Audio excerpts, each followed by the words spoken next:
रूस और यूक्रेन की जंग में अमेरिका बाजी मार सकता है। ऐसा इसलिए क्योंकि पिछले 2 महीनों से जारी जंग के बाद भी रूस यूक्रेन को जीत नहीं सका है, या यूं कहें कि पुतिन की सेना ज़ेलेंस्की को घुटने पर लाने में अभी तक नाकाम रही है।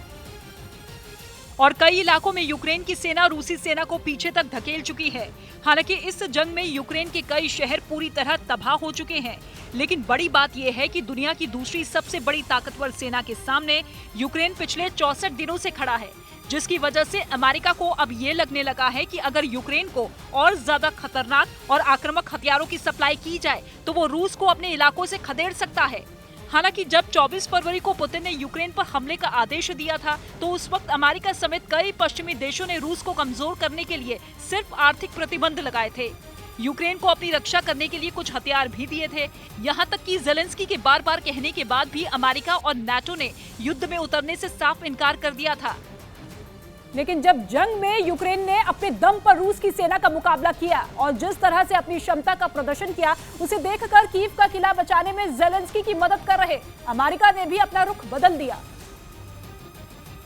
जिसके बाद अब अमेरिका और दूसरे पश्चिमी देश यूक्रेन को और ज्यादा आक्रामक हथियार सप्लाई करने में जुट गए, जिसके दम पर यूक्रेन रूस के सामने सीना तान के खड़ा है। यहाँ तक कि अमेरिका को लगता है कि इस जंग में यूक्रेन अपने क्षेत्र की न सिर्फ रक्षा करेगा बल्कि रूस को भी हरा देगा, और अगर ऐसा हुआ तो रूस अपने मकसद में कामयाब नहीं हो पाएगा। अमेरिका और दूसरे पश्चिमी देशों का आरोप है कि पुतिन रूस को फिर से सोवियत संघ बनाने में जुटे हैं और इसी वजह से उन्होंने यूक्रेन पर हमला किया था। लेकिन 2 महीने से जारी जंग के बाद भी पुतिन ज़ेलेंस्की को घुटने पर नहीं ला सके हैं। इसी वजह से रूस दक्षिणी यूक्रेन को जीतने में जुटा है। इसके अलावा वो पूर्वी यूक्रेन पर अपनी पकड़ मजबूत करना चाहता है, जबकि अमेरिका रूस के इस विस्तारवाद प्लान पर पानी फेरने के लिए यूक्रेन को खतरनाक हथियारों की सप्लाई करने में जुटा है, ताकि रूस को रोका जा सके और जंग में यूक्रेन की जगह रणनीतिक तौर पर उसकी जीत हो। और अगर ऐसा हुआ तो अमेरिका अपनी सुपर पावर की हैसियत को न सिर्फ बचा पाएगा बल्कि फिर से वो नाटो के जरिए पूरी दुनिया पर एक तरह से राज भी करेगा। क्योंकि पश्चिमी देशों ने सोवियत संघ को कमजोर करने के लिए नाटो को बनाया था और 1991 में सोवियत संघ के टूटने के बाद भी इस सैन्य संगठन को खत्म नहीं किया गया, बल्कि रूस पर दबाव बनाए रखने के लिए पश्चिमी देशों ने इसका विस्तार किया। यही नहीं, रूस पर नकेल कसने के लिए पोलैंड, रोमानिया, चेक रिपब्लिक, लिथुआनिया, लातविया और एस्टोनिया जैसे यूरोपीय देशों को नाटो में जगह तक दे दी गई।